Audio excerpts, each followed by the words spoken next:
Hello, everybody, and welcome to Women of Dance. I'm your host, Sharonne Vinokurov, and I'm so excited to be back with another episode. I hope you guys enjoyed the last one that we did, our special Friends of Women of Dance.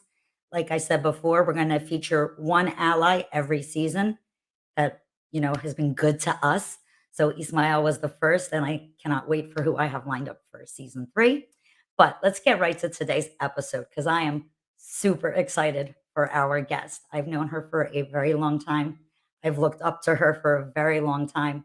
Not only is she a phenomenal dancer, and I mean phenomenal, but she is also a badass boss. Okay. I mean, talk about entrepreneur, pioneer. I can't wait to talk to her. So I'm going to bring her on. Ladies and gentlemen, please welcome my guest today, the fabulous Burju Perez.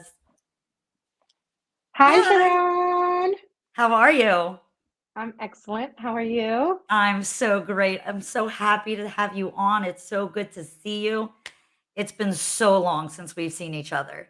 It has. It's great to see you, and I'm honored to be here. Thank you for inviting me. Oh my Really. God, thank you so much for saying yes. You're so crazy busy. You have so much, so I really appreciate you taking the time Of to course. sit down and Anything. talk to me. Anything for another entrepreneur, female powerhouse, bad bitch, all that. I love you. I love you so much. So, for those of you that are tuning in for the first time today, we are streaming live on Facebook and YouTube. So, if you want to ask Burju any questions, feel free to put it into the comments. If you are on Facebook, I do believe you need to give permission for your name to be brought up. So, make sure you do that, and we will try to get to your questions as we go through our show. So, Burju, I want to take it back to the beginning. I want everyone Oh, to know about your background and how dance came into your life. So let's take it all the way back. yeah, my parents said I came out dancing. Mine too. So yeah, it's kind of a story we share. I wouldn't say that anything like serious started. I mean, I took a dance class here and there. I wouldn't say that I was a studio baby. Okay. I actually really thought I wanted to be a rhythmic gymnast. Like I had seen it on TV once, and I was like, I want to do that. So that was like my first kind of like discipline training, I would say. Okay. But it was an interesting like reality. I wasn't naturally flexible. I wasn't naturally like that perfect long thin body. Hmm. So I struggled with it a lot, and it created a lot of like stuff in your head. And then I For kind of sure. found my way to just like hip hop, and that's where I really found, I think, my groove, I would say. And again, nothing formal. I wasn't in this studio recital baby. Like I don't have a ton of videos of that era, like on VHS. That's how old I am. But Girl, I got boxes of them. yeah, I mean, it was just like clubs at school, after school programs sometimes. But I really think like I was so obsessed with it. I would come home from school and pop in like a recorded VHS tape of like Janet Jackson's Rhythm Nation and like do Yes. the whole thing. And I would teach myself choreos. And then MTV came out, and I was like, oh, this is the best ever. And I was just like Yep. learning all the choreos. So, I feel like most of my training happened at home in front of like my TV and a mirror and in my room where I was like, Mom, Dad, leave me alone. I'm doing important stuff. Yeah. Yeah, I mean, that's really where it was. The beginnings, the humble beginnings, anyway. The humble beginnings. Were the arts a big part of your upbringing? Yes. So my dad's side of the family are quite artistic. I have a great great grandfather. I was like kind of a famous artist in Turkey, has worked in some museums and rich people's Wow. homes, that kind of thing. Wow. And my dad definitely took on like when it comes to drawing and painting. So at home, we would do a lot of drawing. Music was big. I took the flute, anything in the arts that allowed expression and kind of discovery of self and through either sound, music, or imagery was like I was all about it. And my time, my era, it wasn't something that people thought careers were made out of. I mean, Hmm. what I'm talking about. So it always ended up being very much a hobby, and it was very much supported, and opportunities at home were always there, Hmm. but I didn't quite get the language that it would be something I should necessarily pursue, in college and as a career. Yes. So of course, then I get more obsessed. So anything artistic, I'm like, you know. Yeah, If you resist, it persists. You know what I'm saying? absolutely. So. Absolutely, for sure. I feel like we all have similar things like that. Because who knew that this would be an option? Yeah, and especially our kind of world, the Latin, the salsa world. I don't. It wasn't until what 98 or 99 that first Congress, and even then, who thought it would become a thing people travel to every weekend and could make money teaching and performing, and who knew any of that? It was just fully for passion, for fun, for expression. So. Absolutely, absolutely. Did you have any artists that you looked up to from that MTV era dance-wise? Because I feel like we all had people that we were like, "Oh, I gotta learn," like Paula Abdul or Janet, like, you just watched Tell their me videos about and it. you were like, "Oh my god, I wanna move like that." Yes, Janet was for me queen, and then like of course Paula Abdul. I mean, I love Madonna too. I just thought she was so brave. Even though I never thought I could express myself the way they did. But well, with I just the moves. I tried to copy the moves and just even the confidence like they exuded as women. Mhm. It's just intoxicating. Like I want to be like that. So Absolutely. definitely those are probably the top three. A lot of others can't come to mind right now, but top three probably. Okay. So how did the salsa world come into your life then? So I'm gonna give a shout out to my BFF since I was 14, Jennifer Medina, if she's listening. I gave you credit, girl. Well, Okay. basically, so I grew up in Queens, New York, melting pot. You have all cultures, all ethnicities around you. So I started high school, and the very first day of high school, I was next to this gorgeous Puerto Rican goddess of a girl named Jennifer Medina. And like it's like one of those like love at first sight soulmate situations. So like we it instantly declared our BFFness, and it's continued on to today. So we're going on 20 I don't know how many years. I love that. I love Couple that. of That's decades. What are you gonna do? And so I mean, I always thought, salsa or Latin music was fun and stuff, but it wasn't really. I was really focused kind of more on hip hop, I think, and pop or that kind of MTV stuff. And mhm. then I think I went to like a house party. Puerto Ricans love to have a little just to come to the house like on a weekend, and there was all this amazing food. They walk in and the smells, and then the music.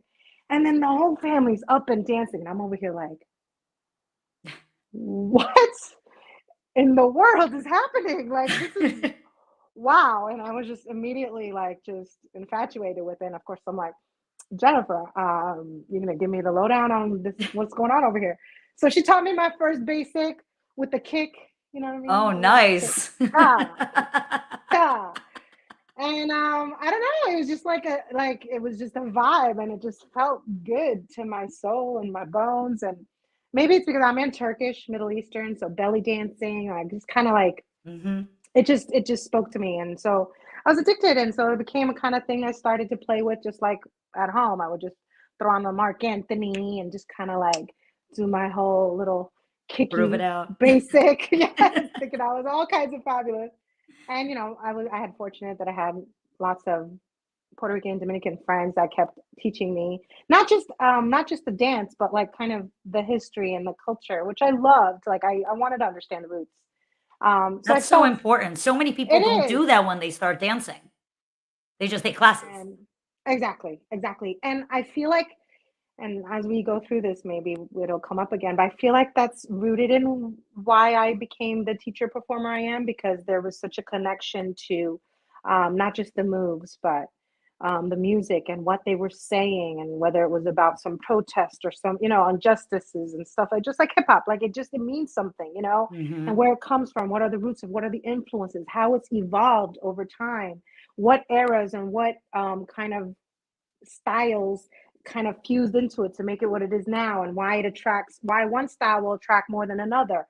Does that make sense? So because Mhm. before that, I mean, who am I? Like I'm this Turkish girl like walking around the world thinking salsa mambo is the same as what you see like a ballroom dancer would do, for Mhm. example. And then it Mhm. was just like a huge learning experience, and I just dove in and I wanted to soak it up, and I was like, tell me more, teach me more, show me more. So Since you were living in Queens at the time, obviously you said you did a lot of the self-teaching at home. Did you take any classes in any of the New York studios?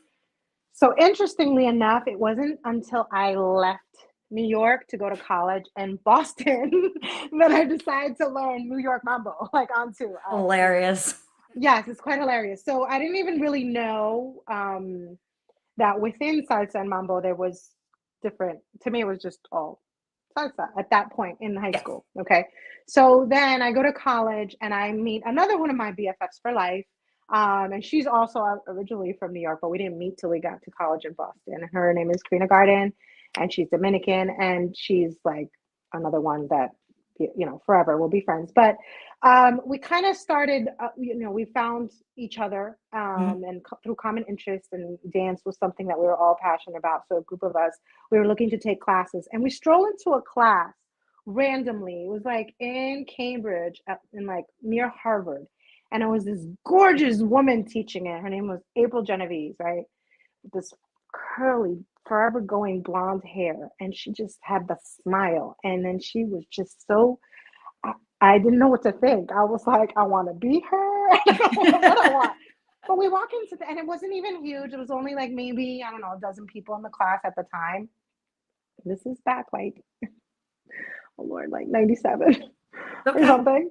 And at the time, she had an assistant or someone that taught with her named Sammy. And he was like, he was so talented. And so I became hooked. So that's when I started understanding, you learn, oh, this is New York style, this is mambo, it's on tune, this means you're dancing on this beat versus that Mhm. beat, da da da. I was like, whoa, tell me more. And then, I started kind of like whenever I went home on break from school, I would jump into a class here and there. But again, nothing formal training. It was just literally a side thing. But then at school, we decided, why don't we kind of create a club or a dance group? So we would kind of hold ourselves accountable for training and getting better. And we just wanted to hang out, listen to the music, and move and groove. So that's how it started. And then, so it was Sammy at the time, his girlfriend Lisa, myself, and Victor. And we decided to call ourselves H Machete because we love Hector Lavoe. Mhm. Yeah. That's kind of how it all happened. Very weird. You leave New York to do the New York. Well, I'm just gonna jump right into the videos then, because you said it. This is Ooh, 2004. This is as far back as I was able to go YouTube-wise. Thank you very much. sheesh. Yeah, you did good. I did my best. I told you yesterday when we did our little test stream, I was like, "I cannot wait for you to see the things that I found." Oh my gosh. So yeah, we didn't do costumes back then. We went to the stores and bought stuff. I did pretty good with that dress, Found it That was was cute. beautiful. It was cute. It was cute. You know what I'm saying? I think it was like $30. I was like, well, can't go wrong. Alright, so what made you pick the name Hache Mochete? So, like I said, we loved Hector Lavoe, and and Victor, so Victor became my dance partner in college, which then turned into a friendship, which then turned into a courtship and turned into marriage, and here we are, 20 something years later. But Beautiful. he was like, I think Hector Lavoe's number one fan. So like whenever he'd come pick me up from like my college dorm to go out or whatever, he'd be blasting Hector Lavoe in the and the thing. And my Spanish was decent, but it wasn't great. So I would always have him translate. I'd be like, okay, what's he saying? What's this about? Word for word. I would like pause it. You missed the spot. Go back. Like, so, but the song, it says fuerte, fuerte. It's about coming together. Like we're stronger together than we are apart, right? Oh, I So love we that. thought so we thought it's very fitting to who at least Victor and I were at the time. It's very fitting to the group of friends that we started our championship. We felt stronger together, working together, building each other up, inspiring each other than we would if we were just on our own. So it just felt that's what it represented for us, and we liked it. I love it. It also was kind of like badass. H machete. It is. It's very, very badass. Very, very Oh, badass. We do have our first comment from you. It's from Ava Apple. Burju's body movement videos are awesome. My partner and I watch them a lot. I see you. We've known Ava for years too. I really appreciate it. Thank you. Yeah. For still thinking the body movement after, I don't know, 15, almost 20 years are awesome. We hope we added value. Honestly, that was our main mission, is like kind of inspire people and create value and even change a life here and there, you know, because dance saves us in so many ways. It creates, you know, Absolutely. relationships, friendships, you know, marriages, whatever. It gets you through it so much. So to be able to spread that was most important for us. So when you guys created the company and you started performing, what was your choreographic process like? Like, did you guys have an idea of like for our next show, we want to do something soft or we want to do something and like how does it work with your super creative brain? Because let me tell you, the routines that you guys have put out over the years, I've been obsessed with all of them. So no, it's quite a painstaking process because it's much like I would relate it to making and having a baby. Here's Wow. why. And Okay, tell us why. first first you gotta find the one, like the song. So it wasn't like I want a fast song, I want a slow song. It was just like I need to find a song that speaks to me. You know what I mean? That I don't know, when you hear it, just like you almost teleport into like I don't know. That's what it feels like to me when I go into a trance or something. When I hear something and I'm like, what is that? Stop. Everybody stop. Everything needs to stop. Time stops. And you're just listening to every note, every rhythm, every break, every word, whatever's happening, you're infatuated. And like your mind starts kind of visualizing it. So then a song is born. You're like, okay, I guess this is a song. Like Silencio. I heard the song and I was like, I think I listened to it about 50 times straight the first time, like I just 50 times. And then every day after that continuously. And I was obsessed with it. And I just you know, at first, you know, I just wanted it to kind of become part of me. I Mhm. don't know if that's a good way to say it. So Oh, no, like I I wanted totally get that, absolutely. right, like every little rhythm, every little moment, every little pause, all the empty spaces. I wanted it to be like I wrote it or I created it. Like it just wanted to become me. So, you know, this is why I'm saying it's like having a baby because it's like it's a process. And then you kind of just at that point, you know, when you go into the studio, we would just kind of throw on a camera or and just dance and just move. And Victor and I had a great kind of chemistry other than romantic, like dance wise. I feel like we just really complemented each other. Mhm. Um, great in a partnership. And so we would just move and I just like, you know, we would move solo, watch each other. We would move together and partner work and just see what was created. And because we both knew the song so well, even though it was improvised, you know, we could anticipate some of those hits and drops and things. So it would be very organic. And then we'd kind of take mental notes or write down, or if we something happened, we'd be like, stop, let's record that somehow. Let's capture that somehow because that moment was so raw, so organic, so natural. Like you couldn't think it up if you tried. Like Mhm. I can't think these up actually. For me, the creative process is not just like, let me create a crazy turn pattern now. It just gotta kind of flow from you. So we will let that happen. That takes months, and then it's, you know, just fine tuning and kind of adding in the you know, in the blanks, filling in the blanks if you want to call it. And then a routine is born probably about 9 months later. So it probably did take 9 months or so. So I was like, no, see, this is one a year, babe. We're not doing this 2, 3 new choreos a year. One a year, man. I got to rest. We can start My again. brain hurts after all that. Dude, I mean, that's just kind of what, you know, how it worked for us, I guess. And maybe that's why people resonate with it. Because I know for us, there was a moment where we were trying to figure out what we were supposed to create, I guess you could say, in that, you know, you have these people you look up to in dance, right? You know, Mhm. the big companies, you know, you obviously have Editores and everything he's created. And then you have like the Santoricos and Yamules, and you're like, oh my God.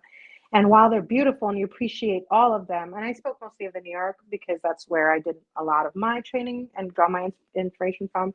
And then Mhm. when I got to train with Juan Matos, I feel like I had this, you know, I call him my like real mentor in this because I found in him someone that was unapologetically himself. Mhm. You know, he broke all the molds. He just broke all of them. And I you know, for the first time I found myself wanting to be like a guy dancer, you know, like not like all the other girls. I was like, I want to stick my tongue out. I want to be slouched. And I'm not always pretty, and so like being able to train with him and stuff like that, I think I was able to really finally have the confidence to find who I was in the dance, and Mm-hmm. same for Victor, I believe, and who we were together in the dance. And so we found our own way. We just kind of didn't look like everyone else, and maybe we didn't bust out choreos like 5, 10 a year, but it was about the quality of it. And we weren't thinking of this as some major enterprise. We just were like, let's do a choreo and go to a congress this year. One. I know this is backwards in time, by the way. I just rewound a little bit, but there's Fernando Sosa and Juan Matos is also in this social dance with you. And because you mentioned him, I was like, hold up. I got video of her dancing with him. Can I just tell you, Her and a bunch of boys. yeah, I was like, this is the moment when I was like, oh my God, am I in the in now?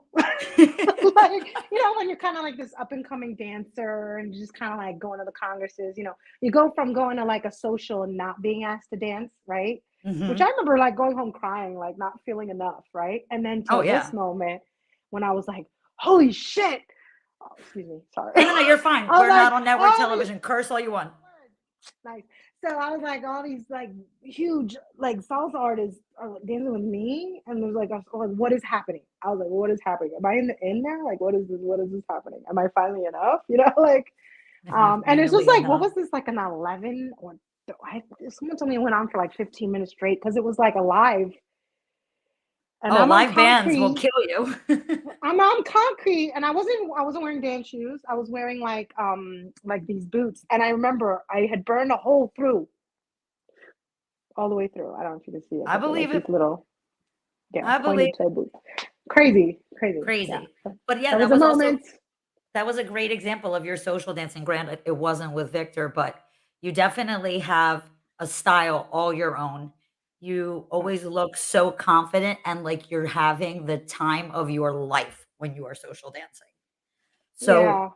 what is it about social dancing that you love so much? Uh, Side note, it took a while to get there because Go on. initially social dancing was very intimidating, because especially when you're new to salsa, and this may be why there can be kind of a barrier to entry. Maybe that's a business term, but like a barrier to entry to the art form because you're not kind of doing your own thing alone, but you're also kind of have to you do it with a partner. So you have to learn all this kind of dancing like with a partner, how to follow, how to spin, how to hold your balance, how to style while doing it. And when you're new, no one knows you. Maybe you're not asked to dance as much, or if they don't know that you can maybe keep up, they won't ask to dance. It is what it is. I mean, Mhm. we've been through that, right? So I used to go home really upset. I used to actually hate it, to be honest with you. I hated social dancing.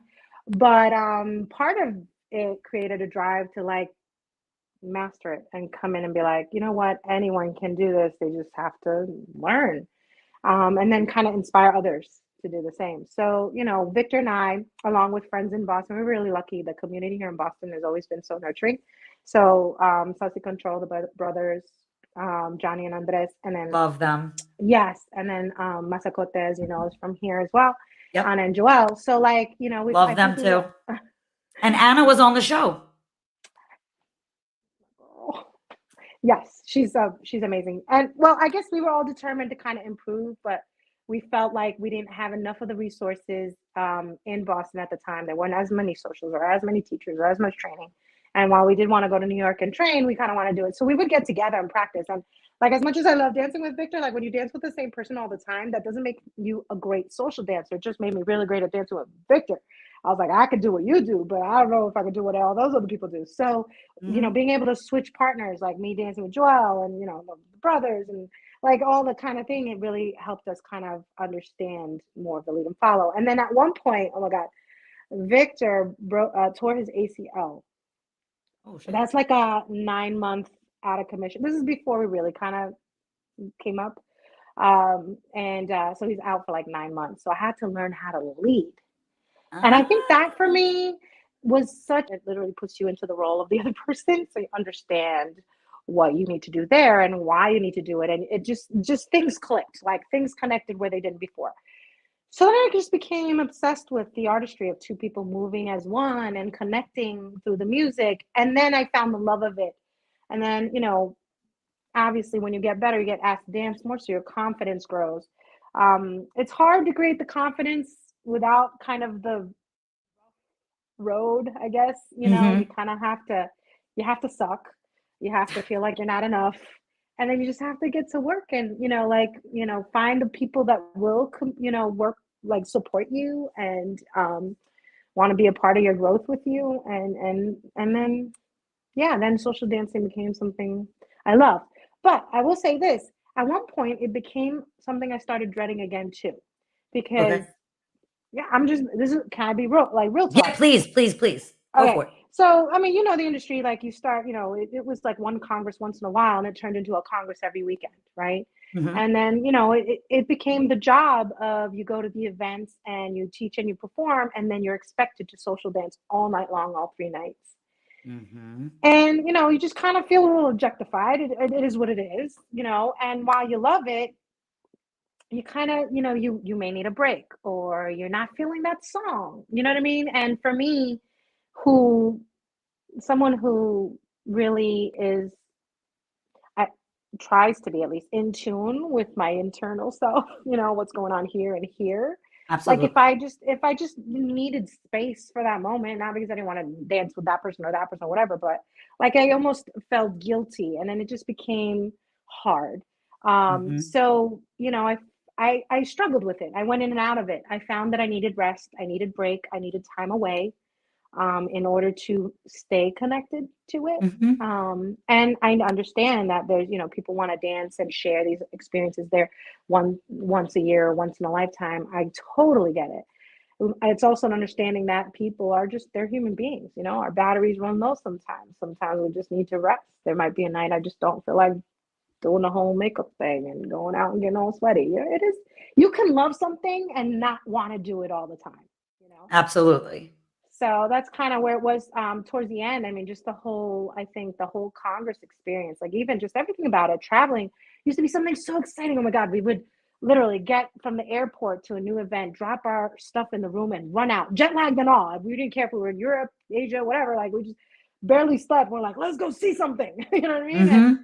and towards the end, it was just like, where's the bed? Let's go sleep. And I think that's just with anything, like anything, even if it's your passion, even if you adore it. And I think it's okay. It's okay for people to feel this way, because for a while I was like, oh my God, I should be grateful. Oh my God, I shouldn't complain. Oh my God, stop being whatever you're being, right? And just beat Hmm. myself about it. But all of it was okay. And being unsure of whether I saw myself continuing in it or not was okay. Even though at the time it felt like, oh my God, I don't want to let people down. Yeah, yeah, yeah, for All sure. that noise in the head is a lot. I'm curious, what is your opinion? Who has it harder when we go to congresses? The female, like the follows in the partnership, or the leads? Because, for example, when we go to Asia, right? Yeah. Example, went to China, right? We walk into the ballrooms and the women there queue up.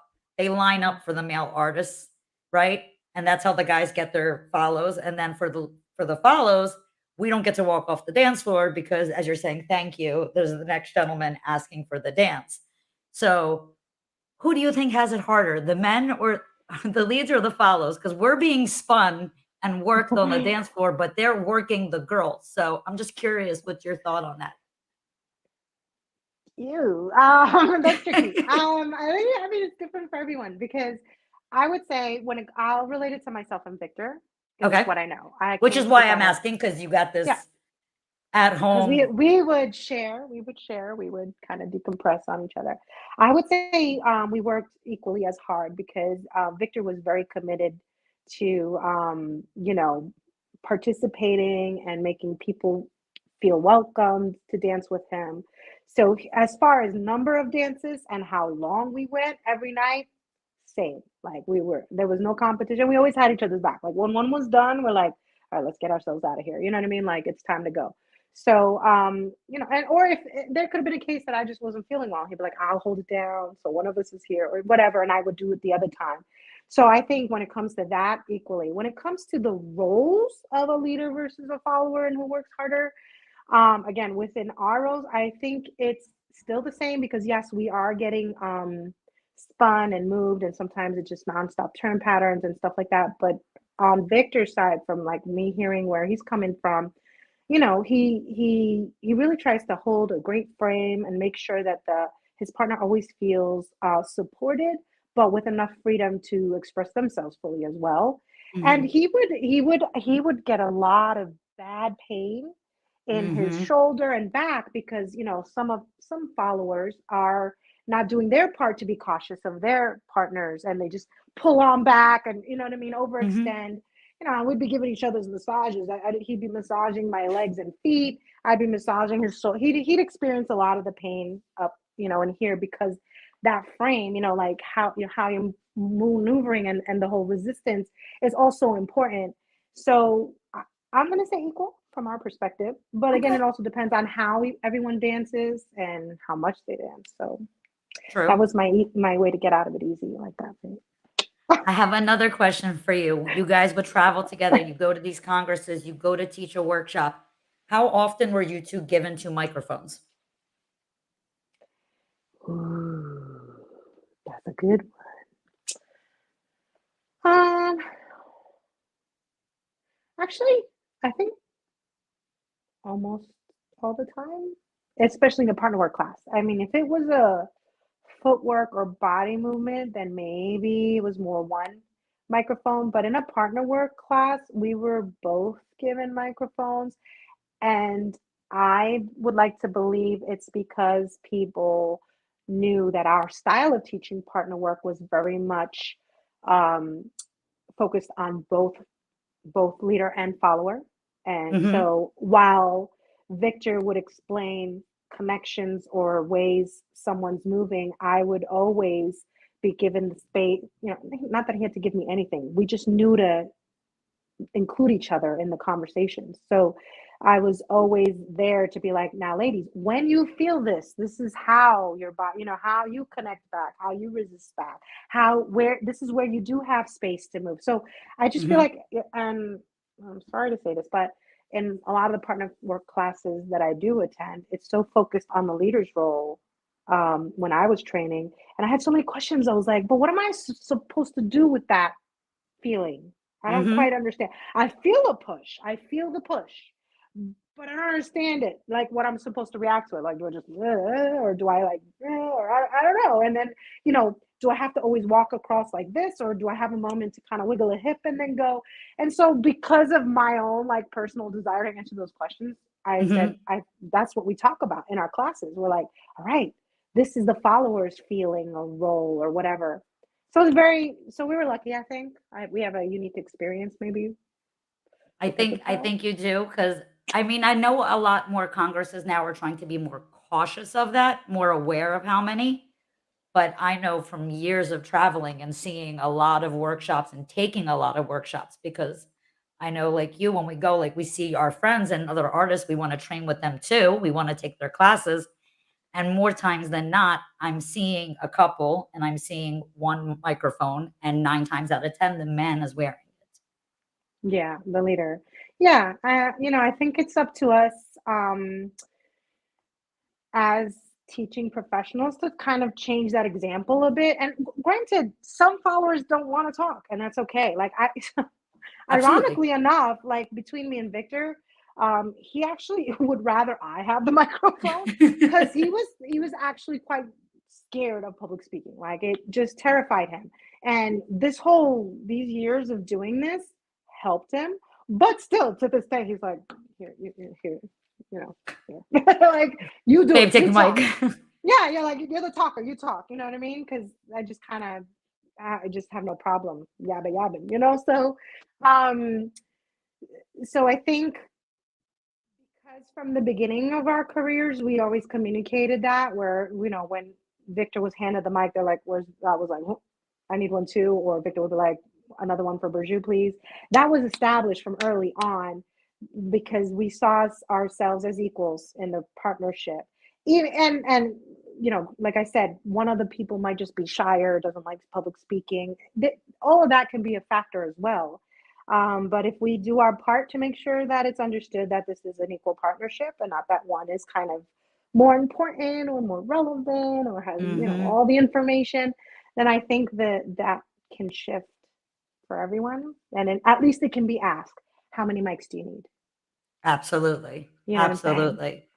I Yeah. do love this piece because this was a little bit of your hip hop fusion. This is my jam. This I is love your this one too. jam. If This is anybody my wants jam. to watch these videos and hear the music behind them, please feel free to go and find them on YouTube. They are there. You can just search Burju Perez. You could search Victor and Burju. You can search Ache Machete. Just make sure you don't end up on a Hector Lavoe playlist because then you won't find any dancing videos. You'll just be listening to Hector Lavoe, which is fine, Which but is not the purpose okay. of I your mean, search. right. Right. Yeah, this one's to Cinturita and so this was our second cha-cha because we did the Silencio first, which was so Mhm, slow and dramatic. And when I mhm. heard Cinturita, I just was such a bop. Like I was like, yeah, this is had swag. And I was like, dude, I want to do this in sneakers and I just want to like be like, I wasn't trying to be 60 or like I just wanted to like I don't know I don't know what I wanted, but it just felt swaggy and fun and free, and that's what we were trying to convey in our dancing and the moves, and I really love that one. That's one of my favorites. I think maybe the The top one. the top one. Ooh, Maybe, yeah. I mean, I change my mind all the time, so don't take you my change your word. mind all the time. I really do. I really do. This performance, this video, you guys did it with a live musician. Alfredo de la Fe. Uh-huh.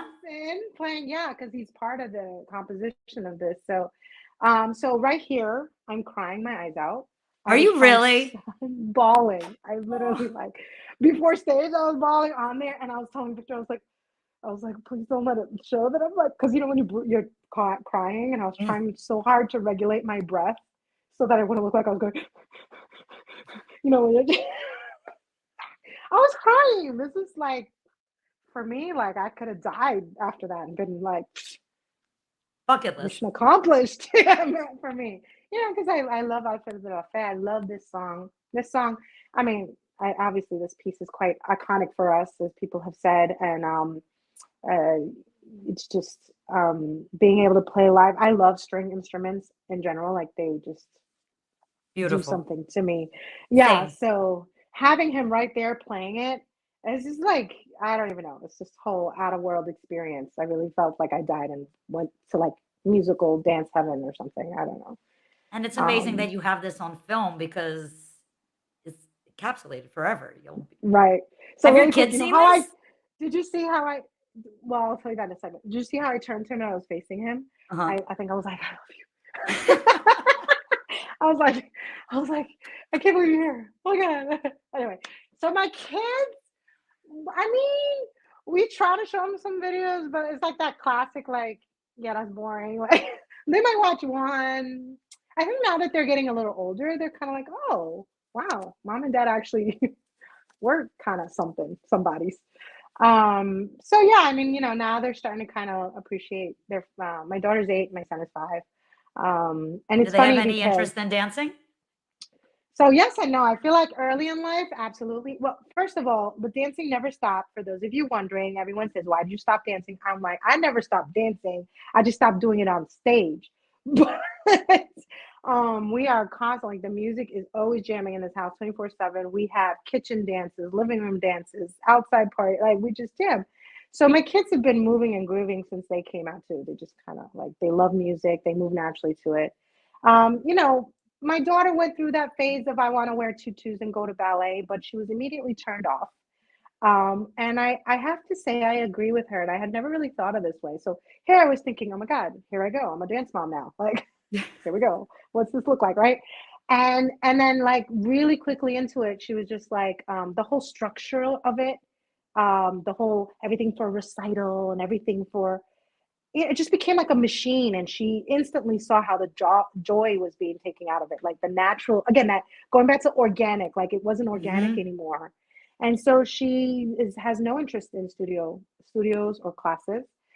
She will dance here to and she dance her version of contemporary. She does a little salsa move once in a while. She'll do her hip hop. Like she just wants to be free. And you know what? I admire her for making that mind up. My son, similar. I feel like he had his moment and kind of wanted to do a couple of classes, but he just wants to jam out. They just want to be free. They're quite athletic. They seem to really like the team sports route. And I'm like, let's do it. Soccer mom, softball, baseball mom, let's go. I'll wear any hat, whatever brings them joy. Like I am not trying to push my passions on them. They need to be who they're going to be.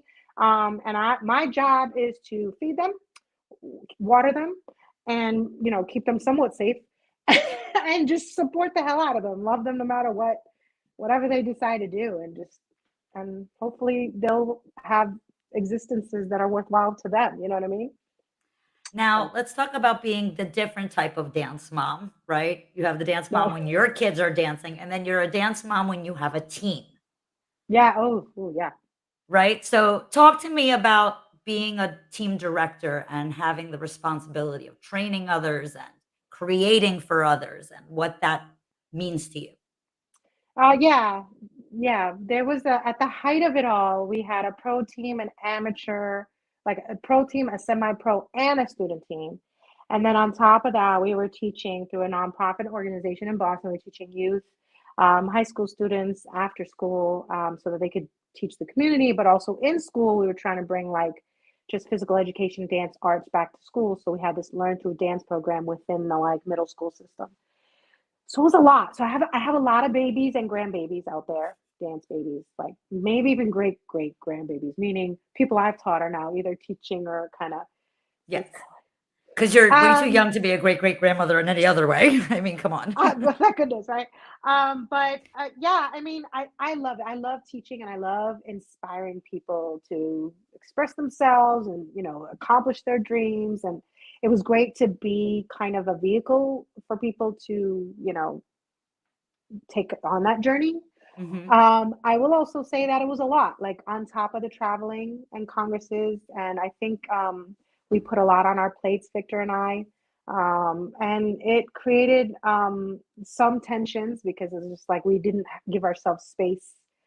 And I mean, there's always things, when you have more people, Mhm. maybe not everyone gets along, or this one says that, da, da, da. And so sometimes it became less about dance and more about kind of managing emotions or almost doing therapy and things like that, which to a degree is fine. But because we had so many at one point, I found myself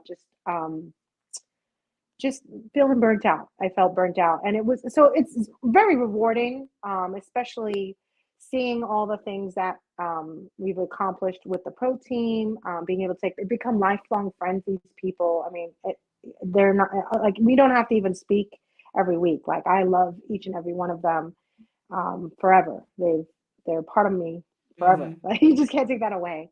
And some of the kids, especially in the youth programs, like seeing them move on to be adults and kind of have their own careers and still be involved in the arts in some way or another. Like it's also rewarding. It's also, I think, at some point we all have to be realistic on what we can take on. You know what I mean? Because you Oh, keep absolutely. pouring, you pour your energy into people. You know what I'm saying? And you just have to make sure you're filling that cup back up.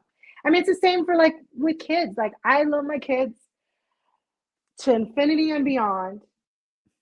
I still need space. I still need space. I need alone time. I need myself to be who I am and my individual person, not as a mom. And I think I didn't do enough of that when I was a teacher and then, a director. I feel like it was just like companies and work and nothing. And so, if I had an opportunity to do it again, I would give myself the grace of some time and some space and not always beat myself up about people. Oh, but people need me. I can't not be there. You know what I mean? I'm definitely gonna rewatch that over and over again because I feel like I Oh, need to remind myself of that with my teams for sure. Um, s yeah. Marsha Bonet has made a comment. She said, "Burju is my dance crush. Wish I was in the scene when she was teaching and performing. She works her Mm, height, the funk, and the style." Yeah, thank girl. you.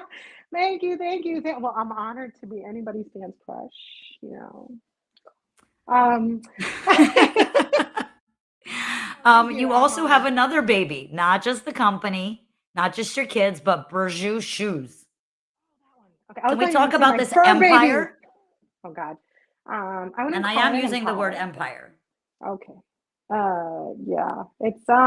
It's great. Yeah, it's like this side thing, you know. It was just kind of like, well, you know, you had asked me earlier, like the arts. So anything crafty, you know, fun, anywhere I can use my hands and change and make something beautiful, I was in it. So, you know, became with kind of taking because I never wanted to wear dance shoes because while they were comfortable, they weren't cute. And Hmm. I love cute shoes. Fetish is real. And so I would wear shoes from Aldo and wreck my feet and then be crying for a whole week after. And then so I said, I'm done with this. So I would take my like super dance, whatever shoes, and I started dyeing them, bedazzle, you know, doing all kinds of different. Like I know we all stone our shoes for performance, but I was trying to Hmm. be like, well, how do I get this to look like a pair of Steve Mannings? I'm saying I was like, I'm gonna stick a little, I don't know, like zippers on it or something. So then my dance teams would ask me to kind of do it, and then you know I started selling a brand of shoes and they let me kind of change colors up. So this wasn't basically all this to say there was no plan. I am not this mastermind genius. I was just purely a selfish desire to have some cute, comfortable shoes, you know, comfort, I cute, love it. have a baby. So I could have a full shoe closet, but then everyone else wanted some. So well then I had to make it happen because it's kind of nice. It's a nice thing to do. So so yeah, I mean, you know, I was grateful that so many people in the community, colleagues, supported um, the what do you call it, the project, I guess you could Hmm. say, because it was still sidelined to the dancing. It wasn't really meant to necessarily replace it or anything either. It was just kind of like, well, this is fun, and since I'm doing it anyway, and I'm at a congress anyway, I might as well bring some shoes along. Why not? Um, I still so remember when yeah. I bought my first pair of Burjus. How long ago was that? Yeesh. I'll tell you where I was at the New Jersey Salsa Congress and they were in the clearance bin because I needed a pair of tan shoes, like regular strap ones, and the rest were sold out. But you were like, go through that bin, it has your size. And I No found shade. one and I was No. like, yes, I have a pair of her shoes. Oh my God, And yeah. I Oh, have awesome. many, many more that I've bought since then. Sorry. It's okay. Oh It's my God. fine. It's all right. But yeah, I mean, this is great because it also created another opportunity, which I think was one of my favorite parts of the project, I'll call it at the time, is like we got to kind of do these little fashion expo, you know, demonstrations, and I get to collaborate with all these amazing dancers that I also look up to and treasure. And so it was just this is I good got to do one times. of these. Yeah, yeah. I think I did one of your shows and I modeled the Shanice. Oh, yes. Oh, jeez. Wow. How did it come out with the each dancer? Like you had the Anya, you had the Yeah. Shani. How did those collabs come into place and who came up with the design for the shoes? Right. So that was kind of the beginning of like what we have even now is kind of these collabs, which you see a lot of big brands doing them now, like the Absolutely. J Lo X DSW and you know Meg The Stallion X Nike or Adidas. And I'm not saying Mhm. I innovated it, but I'm just saying like I just thought it was fun. Well, it was my excuse to kind of like create with other people, and I just thought, well, business wise, it makes sense because at the time I don't think influencer was a term we were using, It but wasn't. in my it wasn't right. And then so in my brain it just made sense like, well, it's win-win. Here's an opportunity for another dancer to financially gain from this project, and then we also open up to more and more audiences because you know I had my own influencer moment with being a dancer myself, and then each of their, because everyone's going to have a fan, right? So why Mhm. not? So then yeah, I just kind of approached um, all these beautiful women. And I said, are you interested in collabing? Do you want to create a design? You know, what would the perfect shoe look like for you? And so they would send me kind of like photos or videos or descriptions of things that they'd envisioned as being this perfect shoe for dance and just fashion wise. And then so we would sketch it up, change it up, move it around, and kind of come to an agreement on what we thought looked best. create a sample, and if they liked it, we just said, okay, let's launch this as your shoe, at the time. Now we kind of do the same thing. It's the program or the idea has grown up a bit more now. It's more like collections because um, we all have different styles of things we might need or use. So Hmm. we have create collections or collab collections with again these influencers or people that are basically in their industry, in their niche, in their style of dance are experts. So that gives you that credibility. Like when I started moving into the heels market, Hmm. um, they were looking at me like, "What? Why am I going to spend $170 on shoes when I can go to Forever 21 and get a pair Mm. for 40?" I'm like, "Let me educate you. Yeah, Y'all need right. some. You're gonna do some long-term damage with them cheap shoes."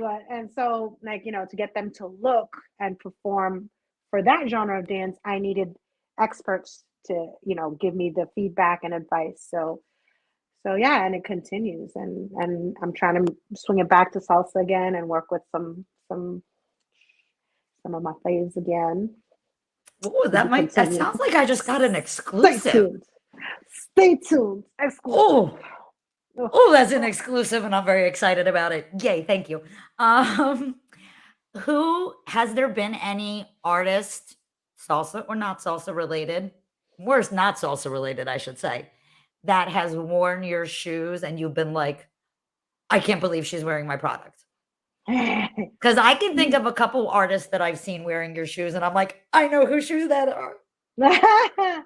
Yeah, there's been a lot of amazing artists that have worn. I mean, I just name a few that are kind of the most mainstream for now, but J Lo and her dancers, they wore it on tour and various different shows.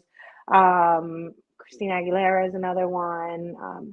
Right now, we're working a lot with Meg Thee Stallion, which is really exciting. So yeah, and a couple of other international stars, and so I really feel like lucky and blessed. I don't know what miracle made that happen. I mean, well, I do know that there was a tactic. I can tell you about it if you want, but I'm just glad it worked. I'd love to hear um, it. I mean, it's really amazing to see how far it's come. Like, yeah, I mean, I think at the end of the day, one, it was put yourself out there. Like this is just like what I did, and just advice in general for any entrepreneur out there, aspiring artist. You have to put yourself out there. Be authentic with what it is you're doing, with your ideas, what value you're adding to people, and then just be willing to talk and communicate. So, I mean, social media, I really have to say, was the main catalyst for getting to these people because what I did is I started following the dancers, the backup dancers for these artists. So I was like, oh, so and so is a backup dancer. So I did. I new term, professional stalking. Okay, totally fine if it's done professionally. correct, So I correct. would like kind of go on this deep dive, just like you professionally stalk me when I deep dive on YouTube. I love you. But yeah, so I would find the backup dancers and I just said, hey, this is who I am, this is what I do, this is what value I can add to what you're doing. Would you be willing to try a pair? I can give you a pair so you could try it. You don't even have to, it wasn't even about like make me a video or a Yeah, TikTok yeah. it's just like try it. And if you like it, can you let your bosses know? Like, you know what I'm saying? Yeah. And so the chain of command is like dancer to the kind of director, choreographer to the stylist. The Mhm. stylists are the gatekeeper. So yeah, so eventually I talked to enough of them and they all started saying, hey, listen, on tour, we need good shoes. On the stages, we need good shoes. Like our health is important, for us to do these moves because we're athletes. And Yep. so, yeah, so one stylist gave me a shot, then another, and then, you do some good work. And then obviously the referrals start coming in. And so that's how I it just happened. I have to note real quick in this video, there was a slight wardrobe malfunction. Your heel got caught and you unsnagged it like a I was pro. like, Like it was ah, barely noticeable. ah. And you see everyone's hands in the audience, like, yeah, because she got That's the best part of the show. Yeah. Yeah, I why is know. it that when there's a wardrobe malfunction, they go nuts? They're like, oh my God, it's over. No, it's not. I mean, yeah, like anything. I mean, it's that typical cliche, the show must go on, right? Like you just gotta You gotta keep going. That's a lesson for life. I mean, you're gonna Yep. stumble, trip, fall, get your heel caught in your dress. You just Live gotta, entertainment. You never know. yeah, just gotta go. Just Do gotta you ever go. think about that when designing the heels? Whether they're gonna snag on a dress or Hmm. just functionality wise. I mean, so the nature of a heel, you have this thing sticking out. Like if you have anything flowy, it can get snagged. You know what I mean? Unfortunately, you can't unless you don't wear heels. Hmm. But we think about other important things in functionality depending on the genre of dance, like whether it's for salsa or whether it's for bachata or kizomba or heels or a pole or whatever it is. We try to make sure that we're always hitting the top pain points. Like, okay, these shoes, I need shoes that do this. So we try to create, okay, what that does. But at the end of the day, you still have a heel on. So it can get snagged, but Okay. maybe we gotta do some tutorials on how to get unsnagged real There quick. you go. Catch her TikTok, people. She's going to put up a tutorial on that. So funny. You do though, your costumes over the years, you don't stick with the traditional look. Just like your choreographies, everything was so unique and creative. Where do you draw inspiration for that? So to be honest, I've had my own body confidence issues over the years. Who I hasn't? never, well, yeah, exactly. So, welcome to, the Welcome to same, the more club. the same. Yeah, welcome, right? So, I never thought or would call myself necessarily sexy or, even beautiful or all those things. So, and I hid behind my funky. And so I think everything I did was from style of the way I danced to how I dressed. Like this costume is definitely, I would call it funky.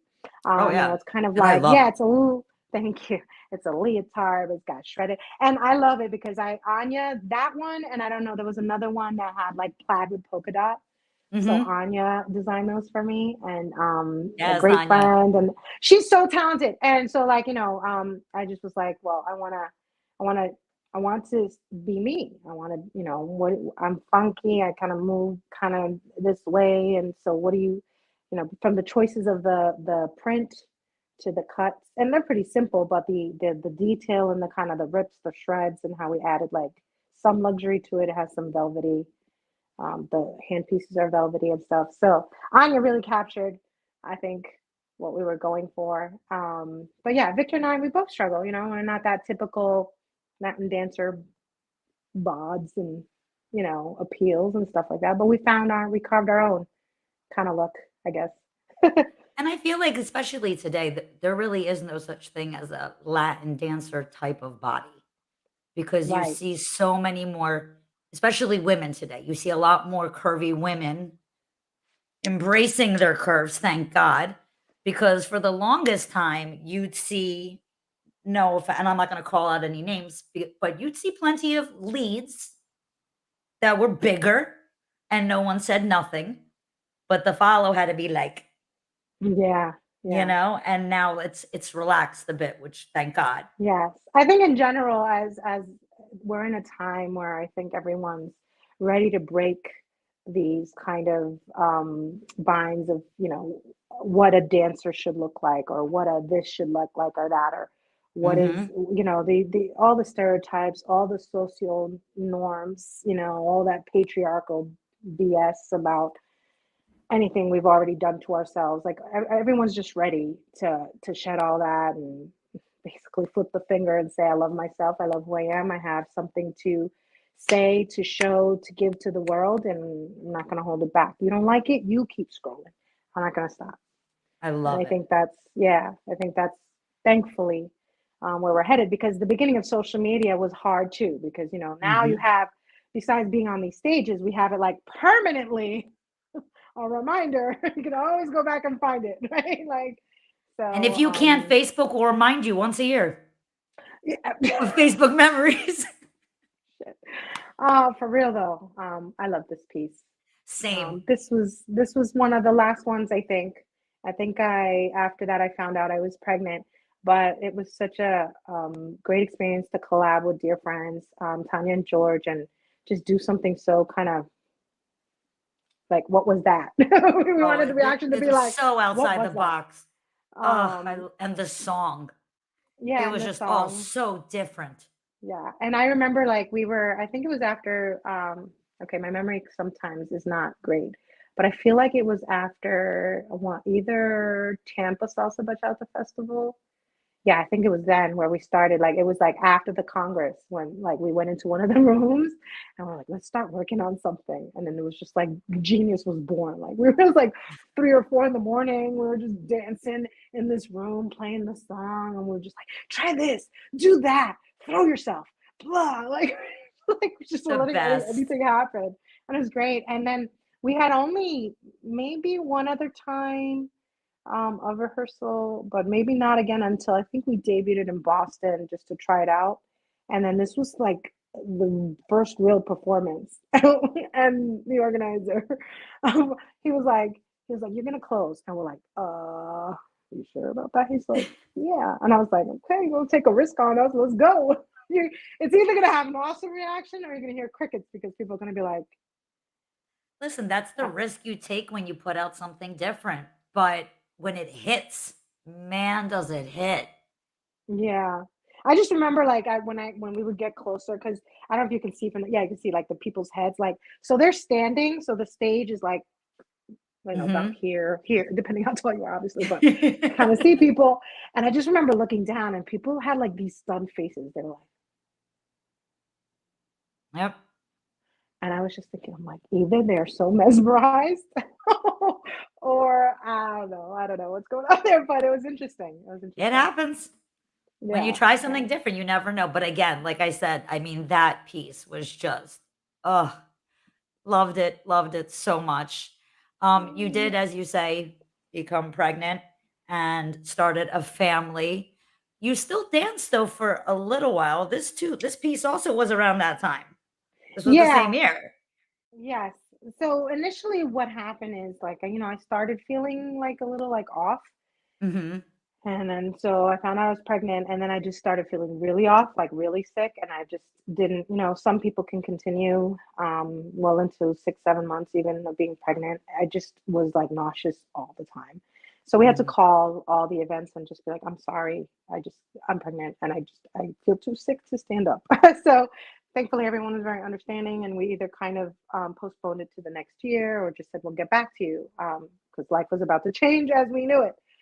So when we had Nayla, my daughter, obviously I was kind of focused on just being a new mom for at least the first 6 months. And then we kind of were like, well, maybe we'll go back to a couple of events. And it was hard. It was hard, not just physically, I think mentally.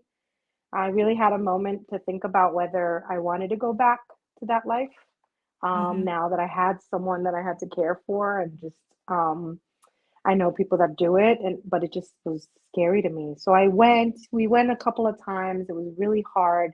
And I have to say that it just didn't feel the same. And I didn't have it in my heart to fake it, I guess you could say. I didn't want That's to fair. right, it's fair. Like I just wasn't there. Um I wasn't emotionally or mentally there. My heart was and my mind was home. And so I told Victor, I said, like, would you be really mad if I said I didn't want to do this anymore? And he was like, I was waiting for you to tell me when when when we could clock out. I was like, word. So thankfully we're always been very much in tune with each other. I don't know what's going on there, but okay. This was a Uh, challenge that you guys did. It was in 2012. okay, okay. Oh, yeah, I don't even remember that. It's just you getting So funky with a bunch of divas, so I was like, I gotta uh, throw this up in there. I love it. I love it.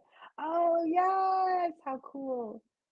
Oh, yes. And then we taught the students that it was like a 2 day challenge. Okay, okay, okay. I had a moment of what is that? But yeah, so we just made the decision, a very hard and scary decision because this life was all we knew for like almost 15 years. And then we were like, so what are we going to do? Like, how are we going to survive? And we just said, maybe Burju Shoes is ready to, to be more. And so we gave it a go.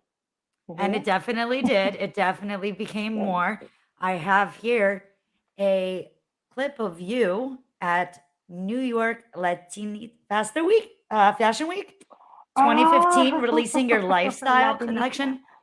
Latinista. I apologize. I butchered the Damn, hell you out of the found name. all that. Mhm. Oh I God, did say you look built at. an empire, did I not? Thank you.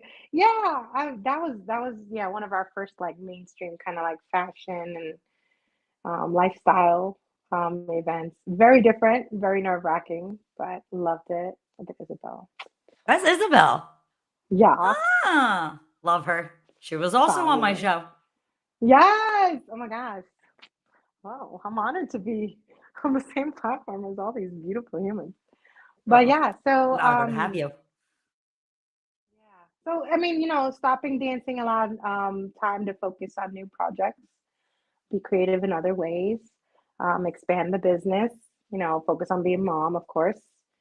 Mhm. And so it's been good. I have my moments, of course, of like, oh God, and then, but I wouldn't have it anyway, other way. I think I'm grateful for the experience, like a chapter in a book. Like I'm grateful for that chapter, for having experienced it, lived it. Wouldn't change it for the world. But I'm also okay with doing something new and different. I think change is hard for everybody. It's very scary. I'm included in feeling scared and fearing my life and everything I know it. Um, but I do know it was worth it. Like it's worth taking a chance on yourself, trying new things, taking a different path than expected. Like trusting yourself, even. Like I think that's the other thing is that we don't often want to trust ourselves because we've been taught through our school system and our society to listen to people outside of us. You know, Mhm. obey, right? So we kind of got that like that natural instinct, like wanting the desire to follow your not natural instinct. Your gut, those feelings, that the whispers, try it, do it. Like we Mhm. silence them and suppress them because we've been taught no, no, no. I mean, even just being a dancer wasn't what, like I said in the beginning, it wasn't something that was supposed to be a career. I graduated in 2000. I go into the corporate world miserable. Victor too. It just felt like, you just know you're not doing what you're supposed to be doing with Mhm. your time here on this earth. And so at 2003, I said goodbye and never looked back, right? And so trusting myself. And everybody told me not to do Oh yeah. it. You're crazy. How are you gonna give it? What about insurance? I was like, I don't have all the answers. I don't know if I want to know all the answers before I do anything. I'm just gonna do it. And if I fall, oh well, kiss the boo boos, and like I tell my kids, you'll be okay. It'll heal, Yeah. and you learn something from it, right? Like, and so yeah, that's what I'm trying to teach my kids now, to try to trust themselves and not look to everyone, even me, like their parents, their teachers, their friends, to tell them what's right for them or what they should do, you know? Absolutely. And I see online, you've been doing a little bit more dancing lately. You've been working it out in some heels classes, getting all sexy on the floor. I'm just curious, would you ever come back to the salsa scene? Oof. And what would it take to get you back to the salsa scene? So I still do like very small community stuff because, like I said, I'm always very much drawn to like sharing, inspiring. I love that role. I don't, again, full transparency, I didn't love the limelight. I really didn't. Like as much as I love people and I can be social and talk and stuff, like I do not like fame or being famous. I didn't like any of it. It just is not for me. No shade on anybody else, just not for me. So, and I don't want to say never. I don't currently see myself returning to the limelight of it. Okay. Okay. That being said, it doesn't mean I don't want to still nurture the art or the community some ways, So right? you're I not just opposed to being hired by a studio to come down, teach workshops, and maybe I do a little performance at the social or something. I don't know. I gotta work into it again. Again, like it's been a while since we performed. But that's the whole reason. I started going back to dance classes last year because my body missed moving Mhm. in a challenging way. Like I had told you, the dancing never stopped. But I mean, it's just kind of like a groove at home. I wanted to feel challenged again. I wanted to get some of that back. So I started going back and heels because it started kind of catering to that community. It intrigued me. The things that intrigued me is the amount of self confidence and self love that you can see that these people who are dancing have. And I was like, I don't have that. I'm not Mhm. that I was not that self confident. I didn't have that kind of self love. You know what I'm saying? I struggled with imposter syndrome so hard. Like, why am I even here? Why am I being paid to do this? Mhm. Like, if they only knew, imposter. You know what I'm saying? Like, I don't know. Like, I just always felt that way. So, watching these women on social media wearing the heels and just coming out and loving every part of their body, not no judgment, lots of Mhm. clothes, no clothes at all, all of that stuff. I just felt so, it looked so liberating. So, stepped shyly into a studio one day and fell in love. And so I'm starting to get over whatever I created in my head that caused me not to want to perform or showcase again. So Mhm. I have been trying to. When I first went to the studio, they do the whole video thing, and I was like, hell no, I'm out. I'll be sitting over there. I'll be the one cheering. If everyone else doing the video, I'm not doing it. And then it took me like a good 8 months before I was like, fine, I'm gonna do it, Do just it. because I need to get over. I don't want to feel limited by anything, right? Especially not self talk. So, and then I'm putting myself out there on social media because as a woman that's now 40 in her 40s, has two kids, was a professional dancer and lived that lifestyle, now kind of feeling temple. I was like, there must be other people that feel this way too. And I just want to create space for everyone to be like, you know what? I want to do this because it makes me feel happy for no other reason. I'm not trying to pursue this as a career anymore. I'm not trying to make anything out of it. It's not a marketing scheme, even though, yes, I am wearing Burju shoes when I do it. But it's purely out of regaining the love of dance and just doing me and being that little girl that was in her room to the Janet Jackson video and feeling just so fierce and fabulous when no one was watching, and then still feeling fierce and fabulous even if people are watching. And if they're going to judge away, it doesn't matter. I'm still me, so I don't know. Maybe someday I will. It's interesting because then it becomes a, will Victor come back with you? And I'm like, well, that's a journey that he's on that I respect, and that's something he'd have to decide for him, and we have to honor it, right? Yep. You gotta honor it. All right. Well, I'll leave that open then. I mean, we got the tidbit You that know, there's some new collabs coming on, so like I got some exclusives today. Before we wrap up, I do have one final question for you because we've already gone well over an hour. I could talk to you all oh, day, girl. Um, the final question I ask all my guests: if there was one piece of advice that you could give to women who want to make it in this industry professionally, what would that piece of advice be? um, I, I did think about this one, and I think the top one is show up as authentically yourself as you can. Like, don't try to be anyone else.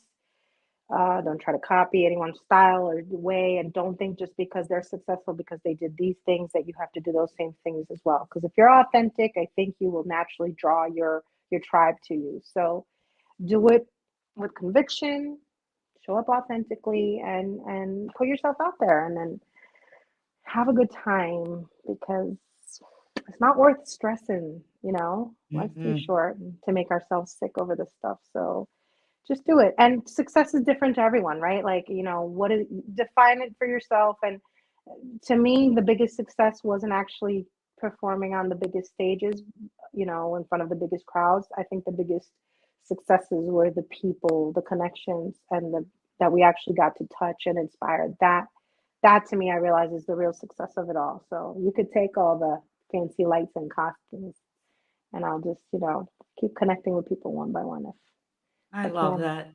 That's such great advice. Thank you so much, Burju, for being such an awesome guest today. You gave so much knowledge. Thank I hope that you. everybody watching got to learn more about you, is inspired to go research some of your stuff, find videos of your dancing. I don't know if you're still selling DVDs. I don't think anyone's selling DVDs anymore, but you guys can definitely follow Burju for sure. All of her information has been streaming on the bottom of the video all day long, right? You can follow her on Facebook, Instagram, TikTok, and Twitter. She made it real easy for you. It's at Burju Perez and at Burju Shoes. And then you can always check out the website, burjushoes.com, and get all your necessary foot apparel. I gotta say, I do love those white boots that JLo wore, though. They be my Sexy. favorites. They get me Thank you. excited. I see those boots, I'm like, goals. Okay. Well, Sharon, thank you. I mean, what you're doing here is so inspiring. I think it's amazing that, you're taking your passion and what you studied, which I just learned, Yeah. broadcast journalism, and turning into something that, inspires and empowers and, adds value to the community. Especially, I think, with everything going on, women really need it. Um, you know, so let's build each other up and let's keep supporting each other. Thank you for having me and spending time with me. I hope you saw value and had some fun. Oh, I saw plenty of All of you value. I had watching. a fabulous time, and again, thank you for giving of your time. I know you're busy with the kids and the business and the hubby and everything, but I know I personally found this invaluable, and I hope that those that watching felt the same way. We're done for today. Make sure you join us next week. I'm taking it to the West Coast. We got that lovely Erica Reina on the show, current bachata world champion. So it's going to be a good time. Join us next Wednesday. Until then, I'm your host, Sharonne Vinokurov. This has been Women of Dance. Thanks so much for tuning in, guys. We'll see you next week. Bye. Bye.